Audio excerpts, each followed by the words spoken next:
Le damos la bienvenida a Francisco Garfias, columnista, director del portal El Arsenal, y Luis Miguel González, director editorial del Economista. Gracias a ambos por estar con nosotros. Bienvenidos. ¿Qué tal? Buenas noches. Buenas noches. Tenemos también ya a Paco Abundis. Perdóname, bienvenido. Gracias por estar con nosotros. No podía faltar tu importante análisis. Al contrario, gracias por la invitación. Las grandes amenazas para México son la violencia desatada por el crimen organizado y su poder económico para borrar o imponer candidatos. Comienzo por una publicación de Francisco Garfias, citando algunos datos de una radiografía de cómo está el país. Hay 107 distritos con alta probabilidad de injerencia del crimen organizado. Si lo pintamos por estados, los que están en rojo son Baja California, Guerrero, Colima, Chiapas, Guanajuato, Morelos, Quintana Roo, Sinaloa, Sonora y Zacatecas. ¿Qué ha significado ese foco rojo hasta el momento, Paco? Pues es una alerta de lo que se nos puede venir, de la influencia que pudiera tener en su momento la intervención del crimen organizado en las elecciones y como ya lo vimos en el año pasado en el 21, pues tuvieron incidencia absoluta para hacer ganar Michoacán al gobernador, y en toda la región del Pacífico hay datos de que también intervino el crimen organizado. ¿Hay tendencia a que el proceso sea aún más violento que el del año pasado, 2022, 2021? ¿Cómo lo lees tú, Luis Miguel? Creo que sí, creo que hay más en juego. Más que hablar de tendencia, yo diría hay más riesgos. En algún sentido podemos hablar de que hay mayor vulnerabilidad en la medida en que se trata de una elección mucho más cargada. A mí me gustaría enfatizar, con frecuencia nos referimos solo a un dato que es verificable, que son los homicidios, pero hay una especie de cifra que está por debajo del agua, y es en cuántos casos no se llegó al homicidio porque hubo acuerdos. De tal manera que, por supuesto que es relevante hablar de homicidios, pero también me parece que es importante poner las cosas en contexto. Hay muchas formas en que influye, y por supuesto que el homicidio es la última de las opciones. Sí. En muchos casos puede que no haya cifra de homicidios porque lo que tenemos es una pax narca.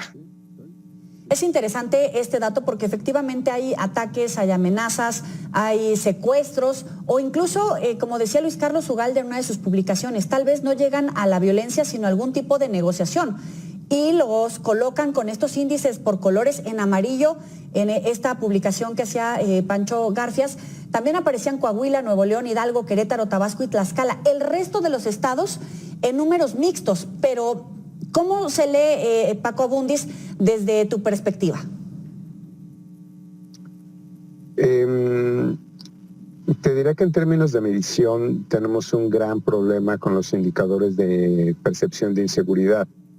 Esto es un problema de origen, porque en realidad no importa si es INEGI o cualquiera de los colegas que lo mida, en realidad hay una parte del país a la cual no podemos entrar. Un ejemplo muy claro sería Guerrero. En Guerrero no puedes entrar prácticamente a 20% del estado.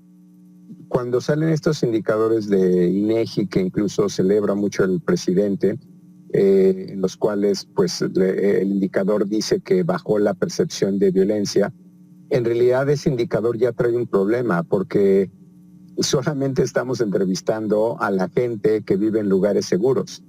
Entonces, o sea, tienes un sesgo ya de entrada en esa medición. No estamos entrando a los lugares inseguros. Entonces, siento ponerlo así, pero las buenas noticias de ese indicador en realidad podrían ser muy malas noticias. Es decir, cada vez estamos entrando a menos lugares, y entonces lo que te dice la gente es que se siente segura porque, bueno, estás en una muestra selectiva, sesgada. Sí. Y eso nos está pasando cada vez más. O sea, está pasando en mediciones electorales. Te pongo el ejemplo más claro. De hecho, estamos haciendo un ejercicio con un colega de la Universidad de Harvard para ver si podemos estimar cuál podría ser el número real de la percepción de inseguridad dado toda la parte de la muestra o dado todos los lugares a los cuales no estamos entrando. Entonces, pues no sé cómo, digamos, esto es algo verificable, esto es algo, yo creo que en general por cada muestra nacional o muestras estatales, lo que nos pide la parte logístico de campo es que sustituyamos entre 15 y 20% de las casillas, básicamente porque no pueden entrar. Entonces, lo que parecería un buen indicador como el de INEGI, si lo lees al revés, en realidad podría ser un indicador de mucha preocupación, porque significa que cada vez más tenemos más sesgo en nuestros levantamientos, ¿no? Luis Miguel, ¿hasta qué punto estamos cegados por esos levantamientos que se hacen de manera oficial o por la cobertura que le damos? Y no sé si se minimiza de alguna manera la violencia en los estados. Hoy ya se advierten de los peligros para Clara Brugada y Harfuch, pero colocar el blanco del crimen en la Ciudad de México, en el centro del control político del país y en el bastión de Morena, ¿se puede prever una escalada para atacar a políticos de esta talla sin minimizarlo, pero que al final podemos caer en ese ejercicio? Luis Miguel. No sé, escuchando a Paco Abundis, con quien me da mucho gusto coincidir, con Pancho Garfias también. Igualmente. Creo que lo que es claro es, tenemos un montón de zonas ciegas o zonas que son invisibles. Lo único que sí sabemos, a partir de lo que nos dicen los expertos, el mayor riesgo es para los candidatos locales. Vamos a decir, por historia, tenemos que es mucho más riesgoso ser candidato a alcalde, a regidor, que ser candidato a gobernador o, toco madera, candidata a presidente. Tener eso nos dice muy poco respecto a qué ha cambiado.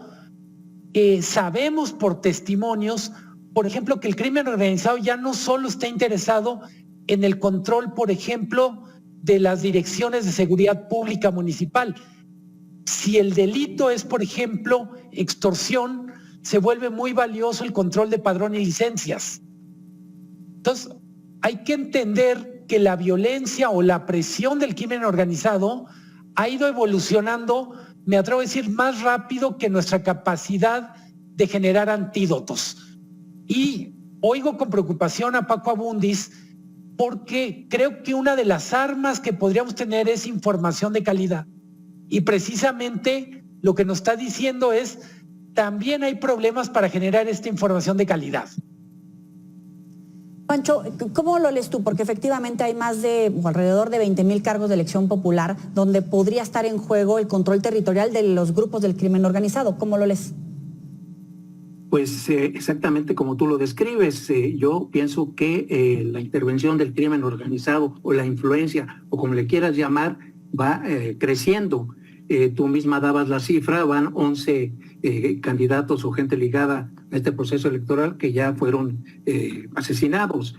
Coincido con mis colegas, los dos, en el sentido de que es muy difícil hablar de que el 59 punto y pico se sienten inseguros, que bajó del 60 y tantos al 59 y que lo festinen. Sí. Es decir, esto que hablan de las zonas ciegas, pues evidentemente las hay. Es decir, como Paco Abundis subraya, pues no van y se meten a donde realmente la gente está con miedo, ¿no? Pero sí sabemos, por ejemplo, que en Fresnillo, pues el 90 y tantos % se sienten inseguros. Es decir, 9 punto y pico de cada 10. Es decir, está reflejando una situación de descomposición que a mi juicio es muy riesgosa para las elecciones. Estamos en una coyuntura que pudiera ser muy difícil si realmente el gobierno sigue en esta actitud de pasividad y de dejar hacer. Claro, que esa inestabilidad, Pancho, podría de alguna manera transformarse en ingobernabilidad en las campañas o en el proceso de transición. Se los dejo en la mesa, vamos a una pausa en Voto por México, volvemos. Continuamos en Voto por México. Hoy en el Instituto Nacional Electoral, pues los representantes de los partidos advertían que muchos de sus candidatos no quieren desarrollar una campaña por el riesgo que representa para sus vidas y que incluso se propone crear un atlas de riesgo. Vamos a verlo. Difundamos el atlas de riesgo, empujemos atlas de riesgo. Atlas de riesgo donde participemos los partidos políticos y también digamos qué zonas son sensibles para nosotros. Convoquemos a los 3 órdenes de gobierno de todos los partidos políticos para que asuman su responsabilidad. Hoy tenemos ciudades en toque de queda. Ustedes creen que alguien va a salir a tocar las casas? Pues nadie, no lo van a hacer. Continuamos con nuestra mesa. Paco, ¿qué tanto puede afectar esta violencia electoral en términos de gobernabilidad, tanto en las campañas como en la transición? En general, los ambientes de violencia o inseguridad son desincentivos para la participación. Te diría que un primer afectado aquí puede ser la participación electoral. No hemos llegado a casos extremos como han sido países como Colombia o incluso España, ¿no? Que han tenido días previos a la elección eventos pues traumáticos para la población, pero como están hoy las cosas en el país, yo ya no descontaría que pudiéramos tener uno de esos eventos en nuestro país. Probablemente el más simbólico de esos eventos pues yo creo que todos queremos tocar madera, es un evento relacionado con un magnicidio, ¿no?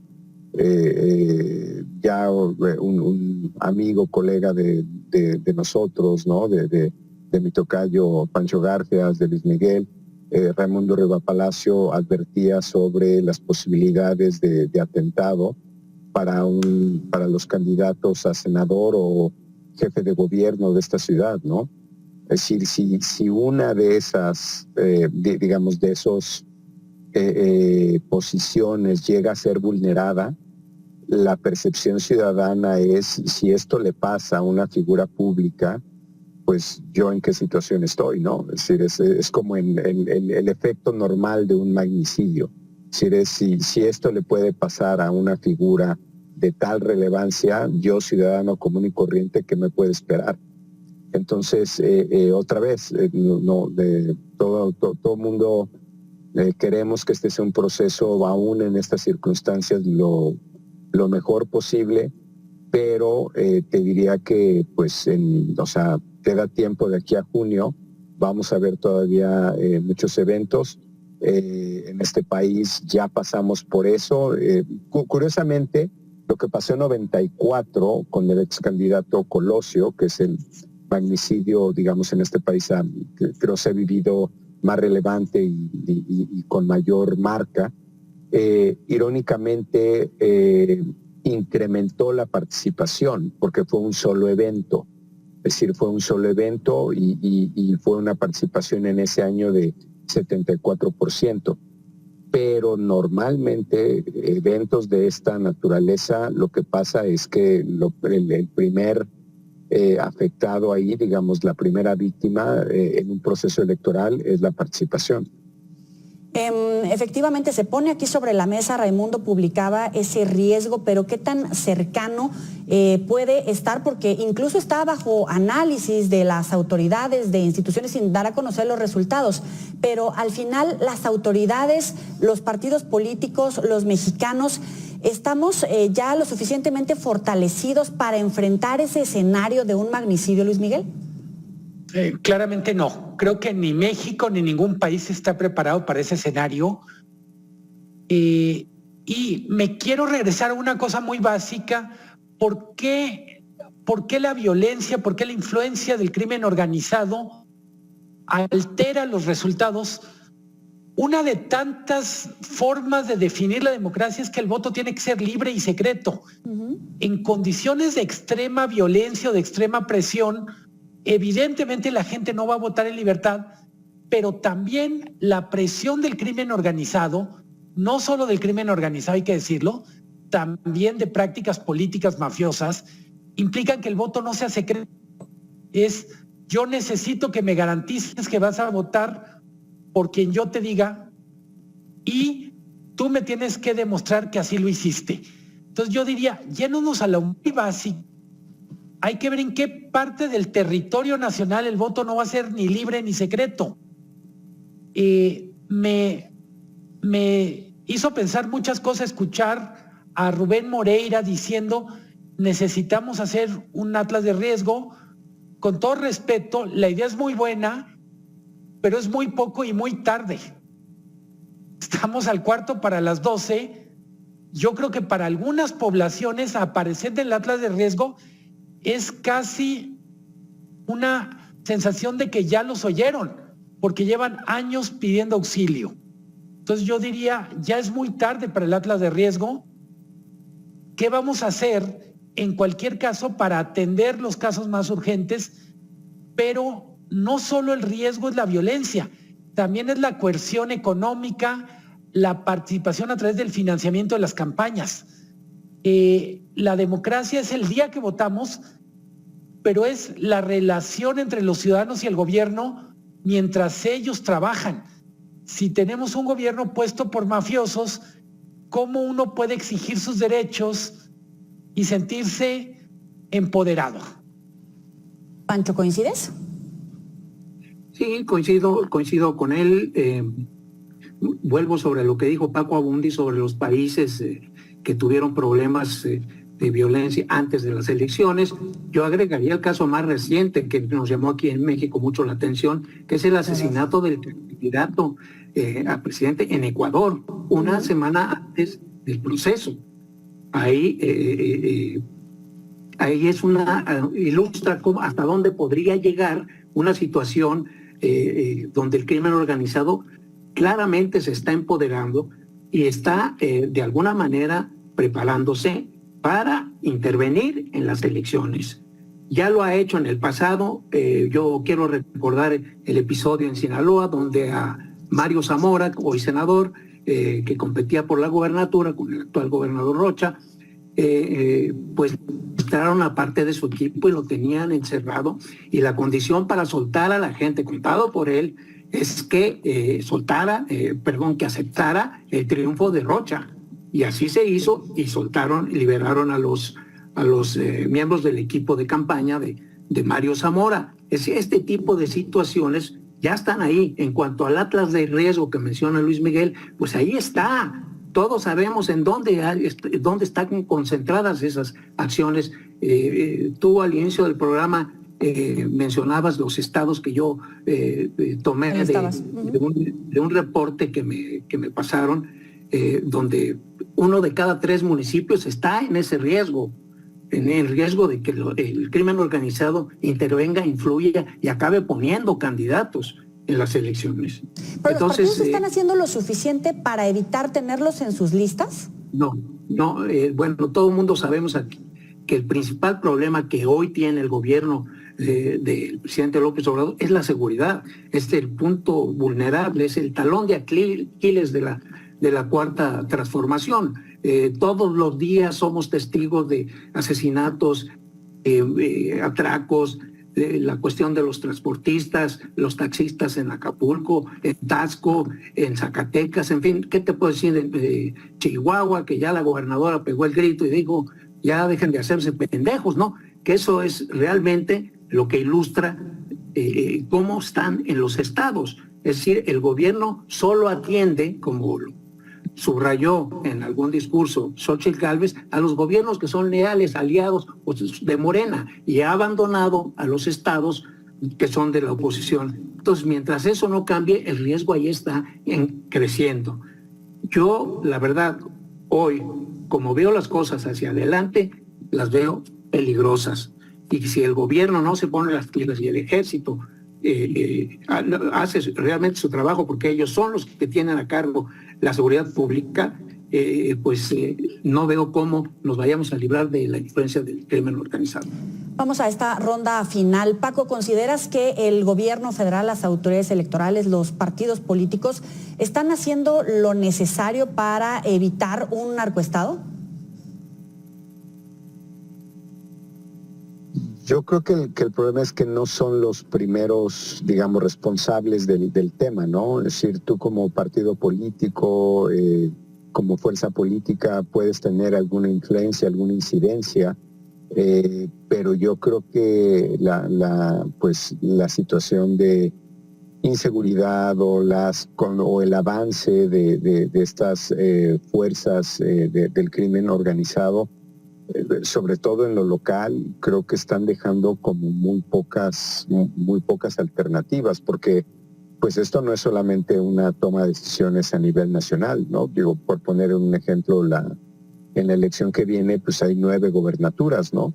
Hay muchas decisiones que se están tomando a nivel partidos políticos locales, ¿no? Y esas candidaturas y esas incluso gastos de campaña, apoyos, es muy difícil que un liderazgo local tenga control de eso.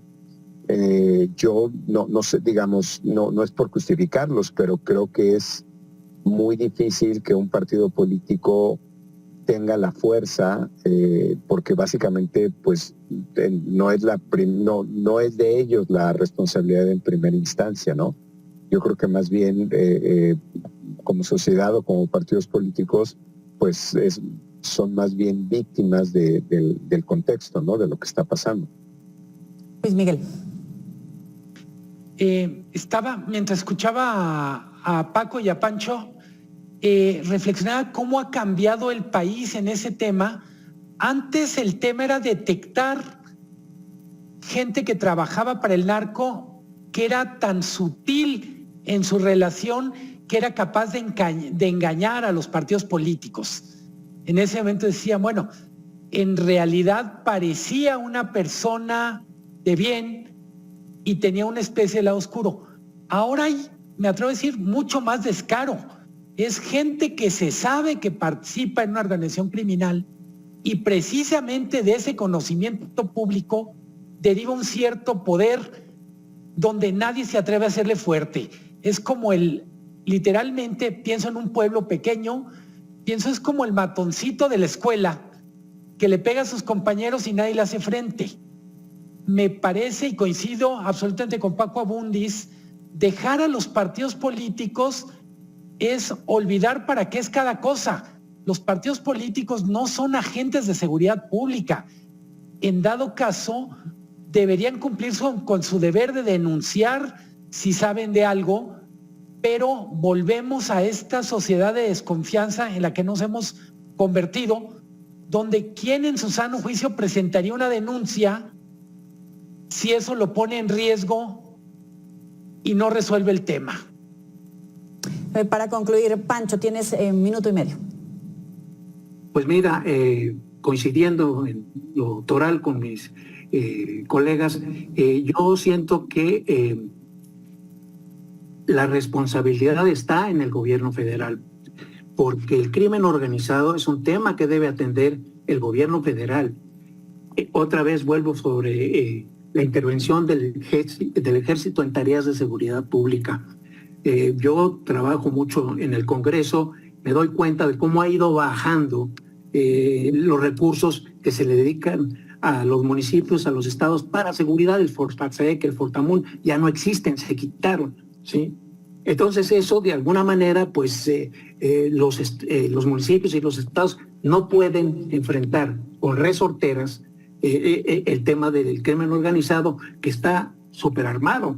Acabamos de oír una historia de tráfico de armas de alto poder de Estados Unidos hacia México. Es decir, mientras el gobierno que tomó el tema en sus manos al nombrar al ejército designar al ejército para las tareas de seguridad pública que deben de corresponder a la policía, que ya desapareció la Policía Federal, que ahora es Guardia Nacional, y a los municipios, pues finalmente no tienen cómo enfrentarlos. Es decir, otra vez vuelvo al ejemplo de las resorteras contra las armas de alto poder, pues así no se puede. Entonces aquí la labor que el ejército realice en estas elecciones va a ser fundamental. En sus manos está, porque son los únicos que pueden controlar de alguna manera al crimen organizado, porque tienen capacidad de fuego que los demás, ni las policías estatales ni las municipales tienen. Es decir, estamos frente a una coyuntura muy difícil. Pancho, Paco, Luis Miguel, muchísimas gracias por estar para el auditorio de Voto por México. Muy buena noche. Buenas noches. Buenas noches. Buenas noches.